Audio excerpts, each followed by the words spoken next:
Olá, pessoal. Vamos começar as nossas atividades tratando de jurisdição constitucional, ou processo constitucional.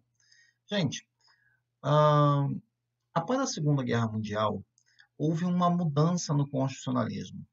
As constituições elas não eram tratadas pelos operadores do direito, pelos profissionais da área do direito, ah, com o devido respeito. Tá?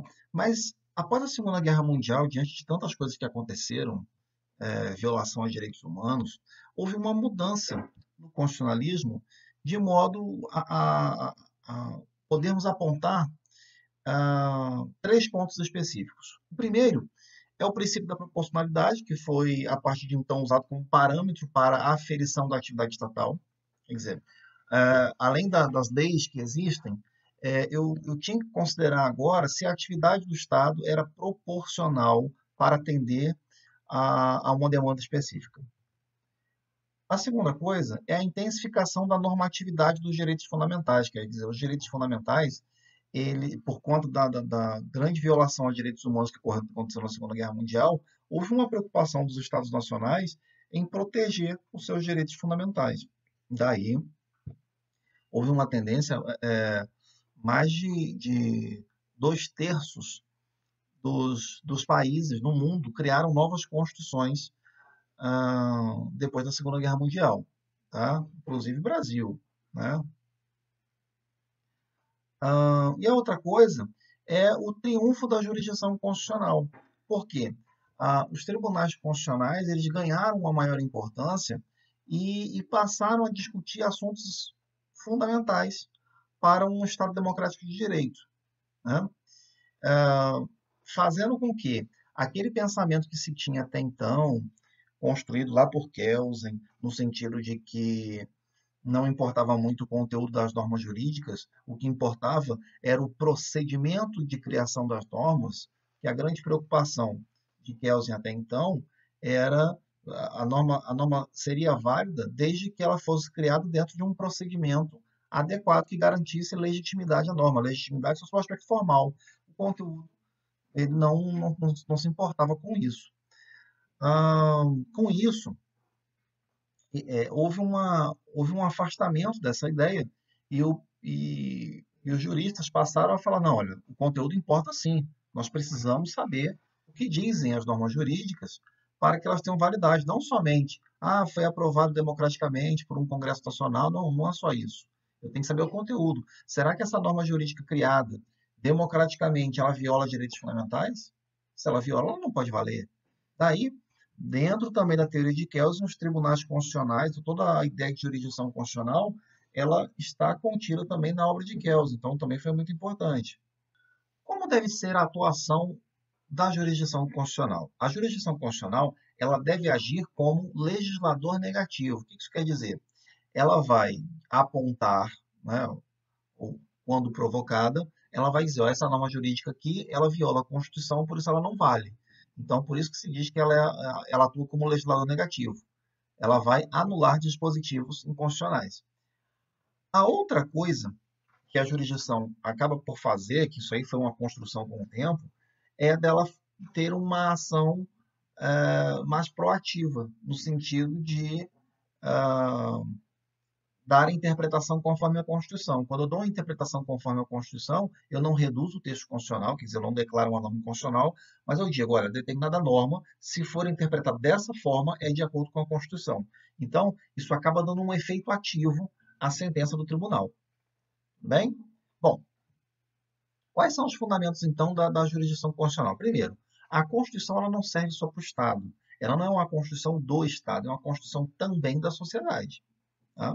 Se vocês olharem lá o artigo 16 da Declaração dos Direitos do Homem e do Cidadão, lá dos franceses, lá dizia que a sociedade que não tem uma Constituição, então a Constituição é da sociedade. E essa jurisdição também, o fundamento dela é de ser um princípio, um mecanismo contra-majoritário. A jurisdição constitucional ela serve para proteger as minorias de uma eventual tirania da maioria. Quer dizer, se a maioria política quiser aprovar leis absurdas, porque tem quantidade de votos, a jurisdição ela vai servir para falar, pera lá, vocês não podem violar direitos fundamentais. Essa é a ideia. A jurisdição constitucional, então, ela vai ter como função limitar a atuação estatal, do poder estatal, garantir a existência das minorias, assegurando a proteção dos direitos fundamentais, tá? Corrigir equívocos e omissões do legislador, tá? E dar coerência ao ordenamento, preservando a Constituição, certo? Bom, essa jurisdição constitucional, então, quando ela vai limitar o poder, a gente tem que pensar o seguinte: já existiam mecanismos para a limitação do poder? Tinham.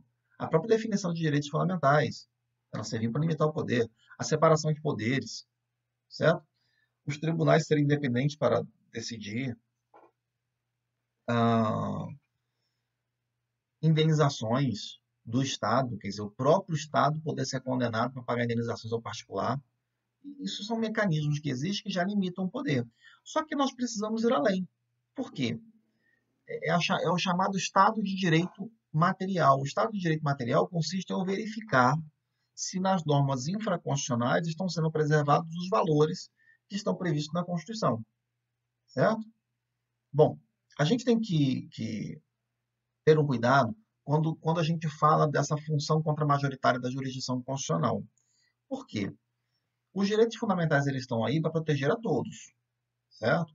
Mas para proteger as minorias em especial. Os direitos fundamentais eles têm essa função contramajoritária. Por quê? Eu quando elejo um determinado direito como direito fundamental, eu o retiro da esfera de disponibilidade do legislador, que representa a maioria política. Tá? Então, há uma garantia de que essa minoria vai ser protegida até mesmo contra uma democracia, né? Quando a gente fala aí de governo da maioria, né? Por isso que determinados temas estão sendo tratados pelo judiciário hoje, para proteger as minorias. Bom, mas há uma tendência, aí a gente tem que ter uma preocupação quando a gente fala de opinião pública, né? Quando se fala, mas a opinião pública tem que ser preservada. E o STF, lá no julgamento da lei da ficha limpa, deu um sinal de que, olha, eu tenho que olhar o que a população está querendo.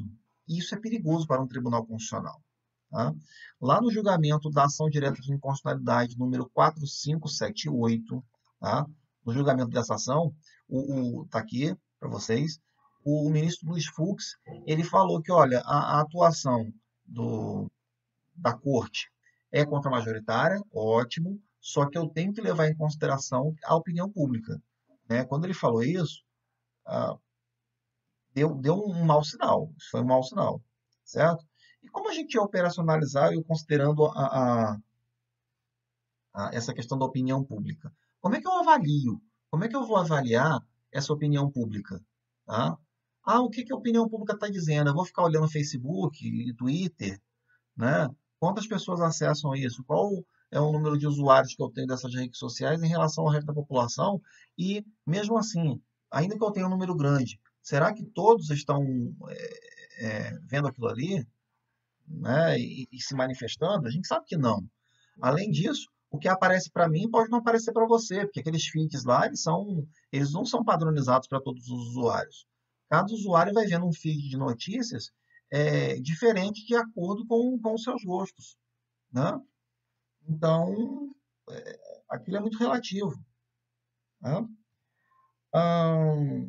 Aí o Peter Eberle, é um jurista alemão, um constitucionalista alemão, ele vai falar que a jurisdição constitucional ela precisa de um órgão de status constitucional, ela precisa de legitimidade democrática, precisa de publicidade, tá? Quer dizer, os julgamentos, ou os julgamentos são públicos, ou os acordos são de fácil acesso, mas a questão é que o público em geral precisa ter acesso a esses documentos. Tá? Não é fundamental eu ter uma TV Justiça, por exemplo, mas os julgamentos eles têm que ser acessíveis ao público. A atividade jurisprudencial precisa ser racional, é uma coisa que ele fala, e a gente tem que ter uma preocupação com o que acontece no STF. Cada hora o STF fala uma coisa. Né? Essa inconstância na tomada de decisões do STF ela é preocupante, porque a função de uma Suprema Corte é de consolidar a jurisprudência, dar estabilidade ao sistema. Se toda hora a corte muda de opinião, e não é porque mudaram os julgadores. Às vezes os julgadores são os mesmos. O pior é que a gente vê que, dependendo de quem está sendo julgado, a decisão muda. O entendimento da corte muda, e isso é um perigo. Né? A fixação de competências, tá? De preferência na própria Constituição. E aí ele vai sugerir uma lista de competências que eu deixei aí nos slides para vocês darem uma olhada, tá bom? O que a nossa Constituição diz sobre o STF? Está lá no artigo 101, que vai ser formada por 11 ministros escolhidos dentre cidadãos com mais de 35 anos, de reputação ilibada e de notável saber jurídico. Notável saber jurídico é o quê? Eu ser amigo da pessoa certa, ser amigo do rei? Não. Notável saber jurídico é o cara que saca de direito, o cara que entende de direito. Né? Nem sempre isso acontece dessa forma, embora a Constituição estabeleça um procedimento complexo para a nomeação de ministro do STF, que ele vai ser indicado pelo presidente da República e passa por uma sabatina no Senado. O objetivo era garantir aí a qualidade dos julgadores que seriam escolhidos, mas a gente sabe que nem sempre isso acontece. Tudo bem? Vamos falar agora sobre controle de constitucionalidade. Quando a gente fala em controle de constitucionalidade, a gente tem que ter em mente o princípio da supremacia da Constituição, certo? O que é isso? A Constituição, ela está no topo da organização das normas. Está aí para vocês a pirâmide de Kelsen. Tá? É essa a ideia. Ele parte do pressuposto lá da norma fundamental, depois a gente tem a Constituição, leis, e depois as normas infralegais, certo? Então, tudo isso é a formação do nosso ordenamento jurídico. É uma ordem escalonada, quem está no topo dá fundamento de validade para as normas inferiores, e por aí vai. Então, quando a gente fala que a Constituição ela se sobrepõe às leis, isso quer dizer que as leis devem obedecer o que diz a Constituição. Isso é o básico. Quando a gente fala de controle de constitucionalidade, eu tenho que ter em mente a ideia de uma Constituição rígida. Tá? Constituição rígida, se vocês se lembram, são aquelas constituições que têm um procedimento de mudança diferente da mudança da lei. Então, quando eu crio uma lei, como essa lei não altera a Constituição, ela tem que obedecer o que diz a Constituição, ela não revoga a Constituição. Por isso que essa lei tem que ser declarada inconstitucional, quer dizer, ela tem que ser declarada nula. Ela fala, essa lei não vale. Certo? Bom, eu coloquei para vocês aí o entendimento do STF, é o posicionamento atual do STF sobre a hierarquia das normas no Brasil. Então, a gente tem aí Constituição, depois temos os tratados internacionais sobre direitos humanos aprovados nos termos do parágrafo 3º do artigo 5º da Constituição. Em seguida, nós temos tratados internacionais de direitos humanos que não foram aprovados por aquele procedimento lá do parágrafo 3º do artigo 5º. E aí eles têm o caráter supralegais, eles estão entre a Constituição e as leis. Depois as leis. Tudo bem? Está o julgamento aí do STF que tratou dessa questão.